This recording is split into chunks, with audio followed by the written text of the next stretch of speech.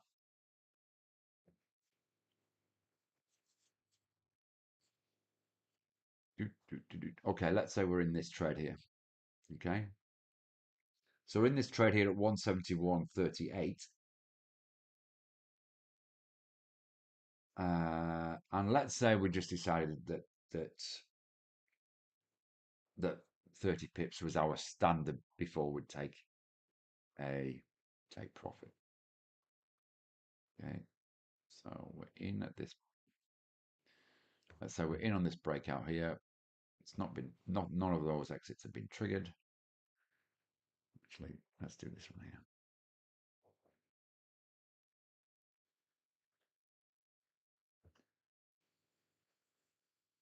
There we go. Okay, so let's say that at 161 we wanted to. No, that doesn't work either.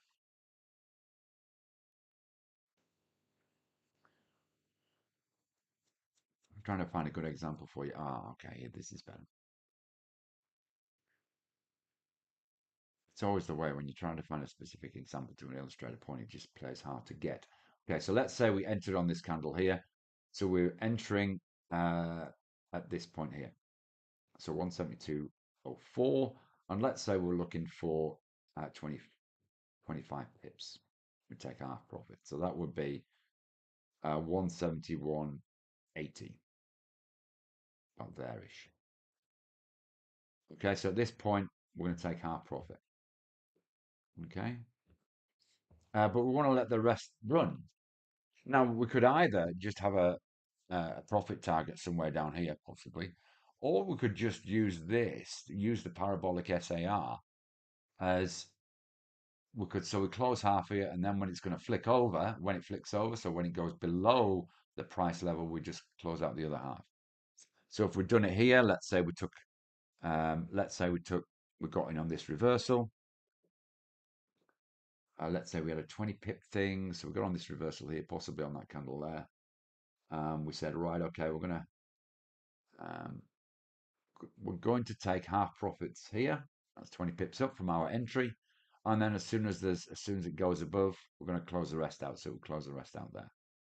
Theoretically, it should be actually quite a nice trail unless there's a catastrophic candle to just trail the rest up. If that makes sense. There's one more example just to show you if that. Let's see if we can find something that's moving and grooving a bit more. Everything's just a bit bleh at the moment. Let's find something here that might be good.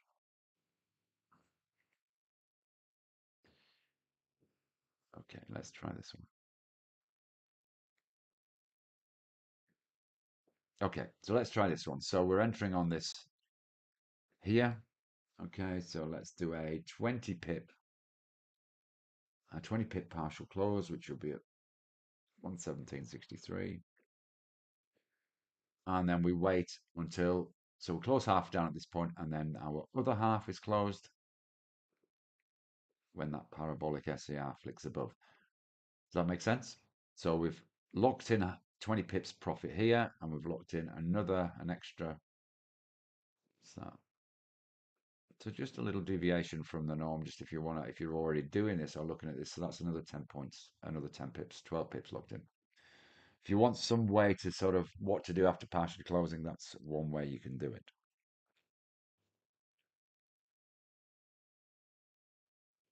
Good man, Wayne. Thank you for supporting. Right.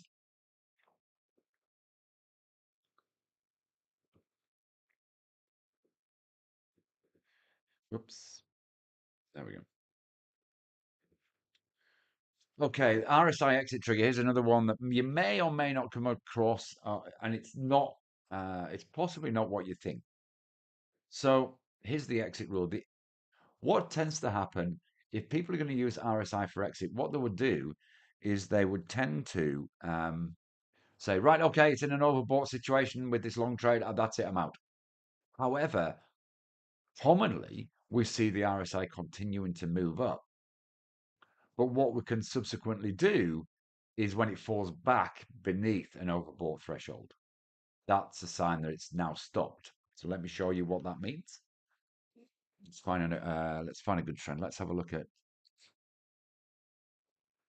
wonder if there's been any good moves in there. Yeah, that'll do. Okay. I'm not sure why there's no indicators shown on this for a start, but anyway, there we go. It's just a bit slow. Okay, so if we look at the RSI, which you haven't got on here, let's say I'll mark D off. And let's put our RSI on.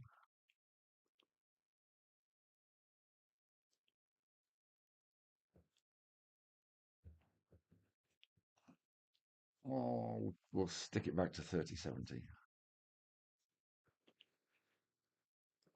Okay, so here's our RSI. Oh, it's on 5. Okay.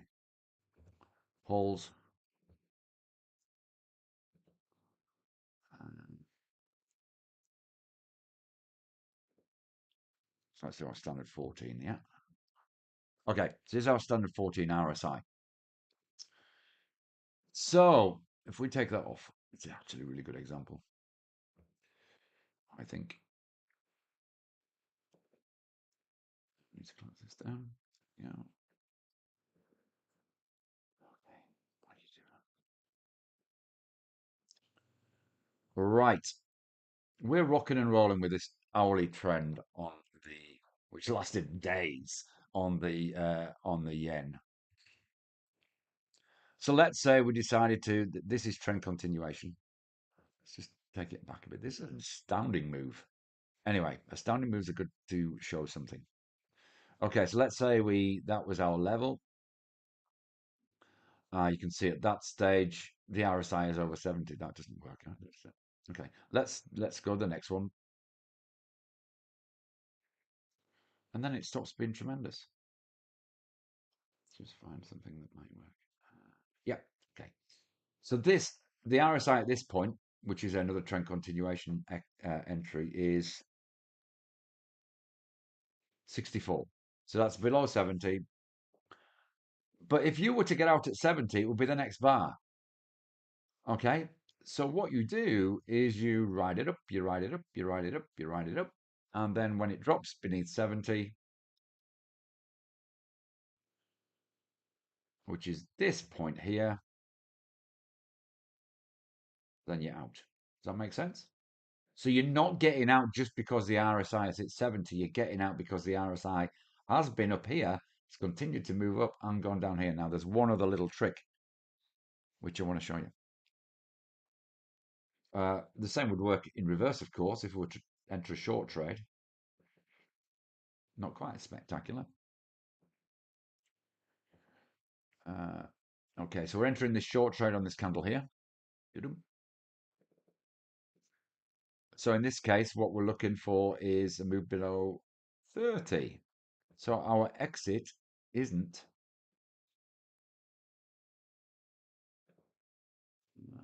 Let's enter on this one.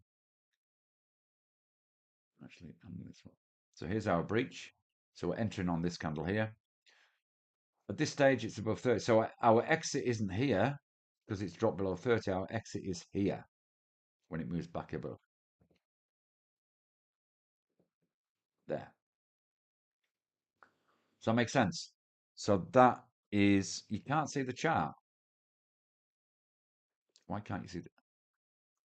Oh, what a nuisance. I'm getting really over this. There we go. Okay. Thank you, Sonny, for being patient. Okay, so here's the short trade. So let's enter here on this candle here. Okay. And we see it move down. Can you see the chart now? You should be able to see the chart. Okay, all good? Yeah, cool. Thank you for the confirmation. Apologies for that again. So you see the entry there. So we don't exit when it drops below 30. That would be there.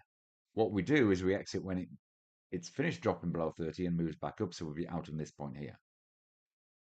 So we'd rather than being here, we'd be out here. So we'd make an extra few pips.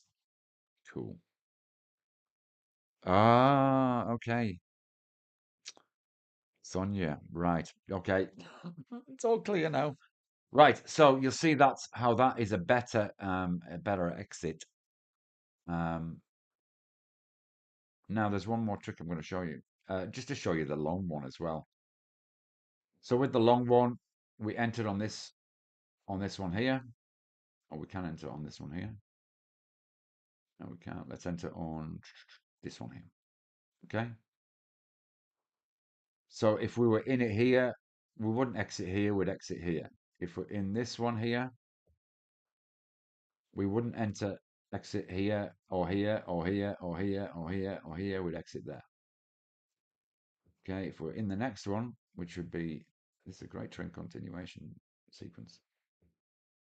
We'd be okay here, and we'd be in this all the way up until below 70 there. Yep, all good. That makes sense. So now the other thing you can do, this is just something, right, let me just put on a moving average, because you can do a moving average of an RSI if you want. So let's do a 20. Let's do a simple. And rather than applying on close, what we're going to do, oh, it doesn't do it, is you have to create a separate indicator. There we go.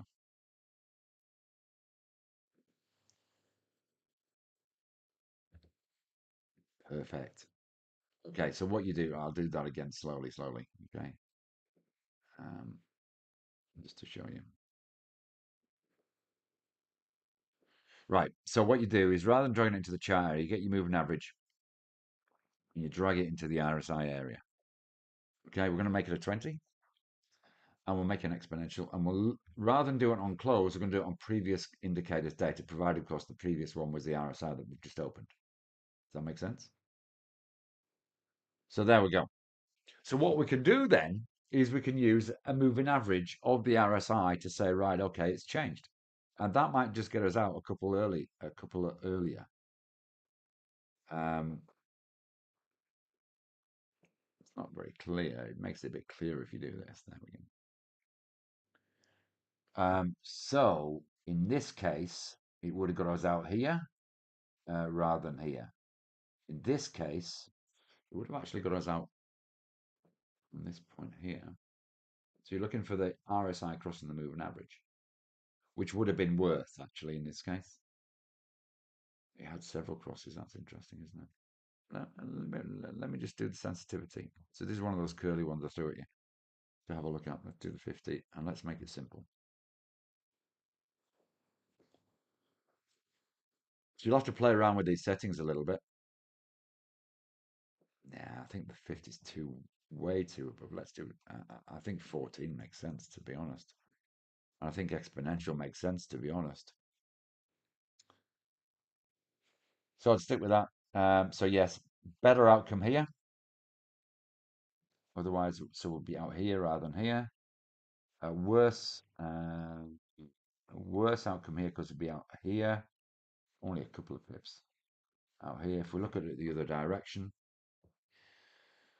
So remember, we're in at this point here on this breakout.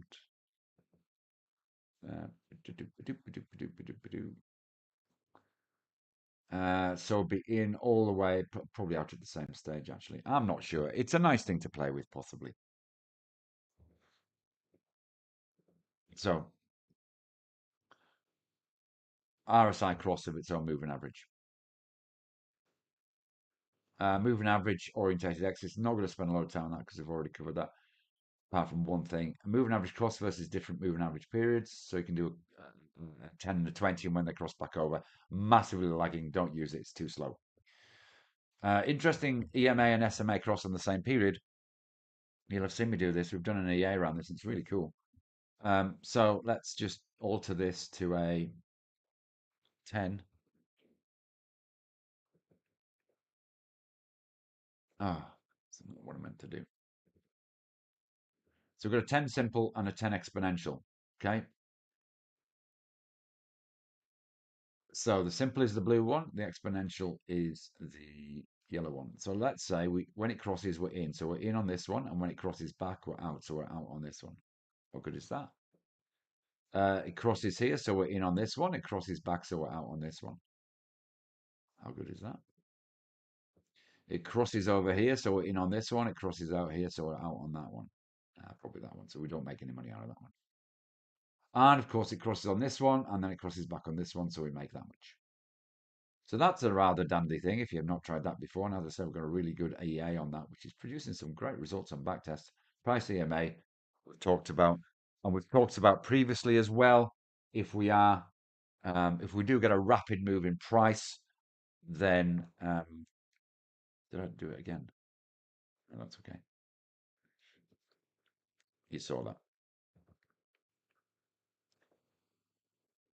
And if we get a rapid move in price, it just means that we probably need to tighten up our stop. With the distance between a price and our 20 EMA is going to be quite large. Volatility bands. Um, so what you can do is you can get an ATR and you can sort of say, right, every 1.5 ATR, particularly if your risk is 1.5 ATR, you should be seeing the presentation now. Oh, that was 8 minutes ago. All right. Getting all confused about messages going all over the place. Um, so you can do that. You can adapt a Bollinger Band exit. Remember the Bollinger Band is structured so it's a moving average in the middle, and then you get two standard deviations from the middle EA. So what you can do is maybe use that as an alternative way of volatility, measuring volatility. Um, and shrinking volatility usually means that a strong move may be getting a little exhausted. And again, uh, it might be that whichever way, if you have a band there or a line in the sand there, if it drops back beneath, then again, touch or close. Let me just show you the Bollinger Bands one if we can, very quickly. Let's get rid of everything else on this.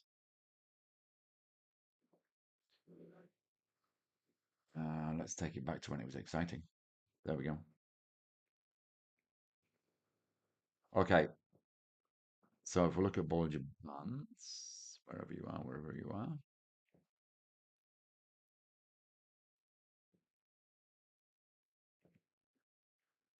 So, as I said, you can see here that the deviations are 2. So what we're going to do is we're going to make this yellow. No, we're not. We're going to make it pinky color.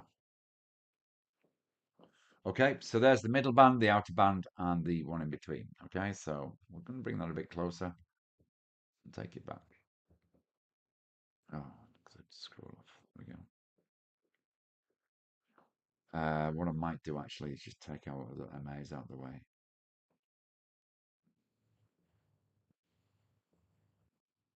There we go. Okay, so that's a normal standard deviation, a normal Bollinger Band. But what we can do is we're going to try and put another one on this. Make it that color, and we're going to do a standard deviation of 1. So what we could do is we could say, right, okay, we're going to take this trade. We're going to use this volatility as a stop. So it might be that we say, right, okay, we're here, we're good, we're rocking and rolling, but we're not going to wait till it crosses this band. We're going to take this off, or we're going to take half off here. So we might use a deviation 1 to take half off and let this run. And of course, as it continues to go up, so the standard deviation continues to go up as well. So continues up, continues up, continues up, and then we're out here when it crosses the full band. So what we're doing here is we're taking partial profits here. Somebody can go and play with this on an EA and let me know. So we're doing partial close on the breach of the standard deviation 1, and we're doing a full exit as a trail when it breaches the 20 EMA. Now that was a particularly good trade. Let's have a look at one that was not quite so handpicked,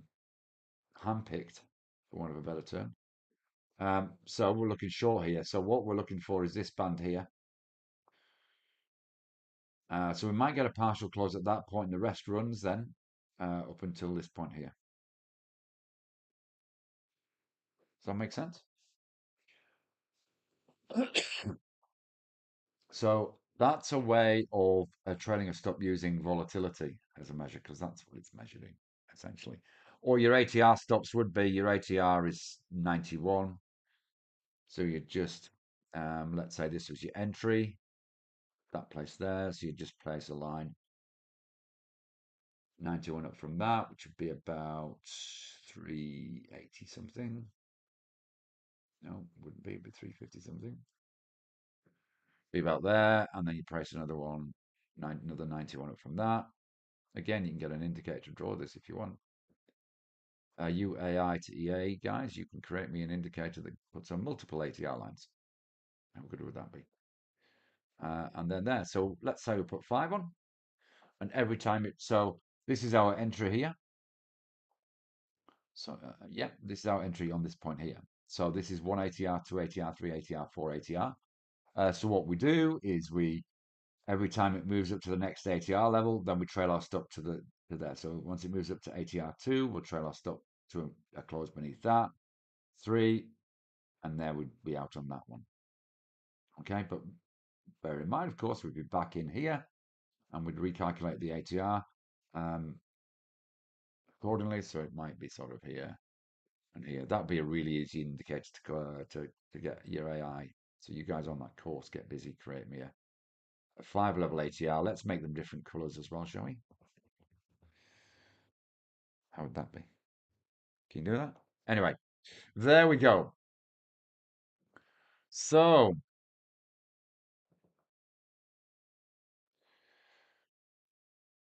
I'm going to probably make that because we can use fractal swing retracement. So every time you get a swing or a fractal back, we move it up. And you just keep on moving it up. So it's an alternative to an MA. So every time there's a retracement, move to the bottom of that retracement. One last thing, basket exits. Not something that I've used, but something I'm really interested in. And this is particularly useful if you're trading multiple currency pairs or multiple asset classes anyway.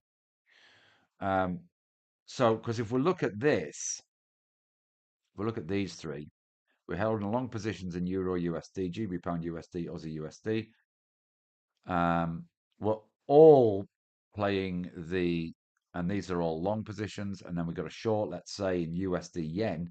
We've got 4 USD positions there, which are all based on which now have created a US short basket. Okay, so what you can do if you're going to adopt this as approach, and this is a likely scenario, we've seen this a few times on the EA book with the yen crosses, is we have a rule. Because of course, what you've done is you've multiplied your risk or your potential profit in the concept of US short or US of the US going short. You multiply your profit by 3 or 4 times if we use the 4 positions, and but you've also increased your risk by 4 times. So what you can do is say, right, okay, if your floating profit reaches half half of that, you just take everything off, or it drops to half of, let's say it's a percent on each. So you might do a 2%, you're out of everything to the downside, a 2% up, you're out of everything to the upside, irrespective of what they're doing. Or you can use something like an indicator on one of the charts to get out the rest. So what you're doing is you're protecting cumulative profits, but you're still better to exit as a group. So if the majority of trades show signs of trend exhaustion, you exit all. So you're looking for the USD weakness is losing momentum. And what this protects you against is a sudden reversal. So let's say you're in a heap of yen crosses, the BOJ come out and say, hey, we're going to raise rates, and the market goes la la to the other side in a heartbeat. Then that protects you against that particular scenario. So Again, for those of you who are advanced, maybe basket exits are worth considering, particularly if you're trading multiple vehicles at the same time. So that's really what I wanted to do. If you want to pop me a line, mike.smith@gomarkets.com. Just review the material. If there's exits that you've already used, don't like, fine, don't look at them again. If there's new ones or things to experiment with, then of course you can use that as well. Thank you very much. Ask yourself, make this a session that you take some action on. What exit am I going to try and buy when and make it happen, of course. So I look forward to seeing you. For those of you who are around about, there will be a live update tomorrow at 12:30 Melbourne time.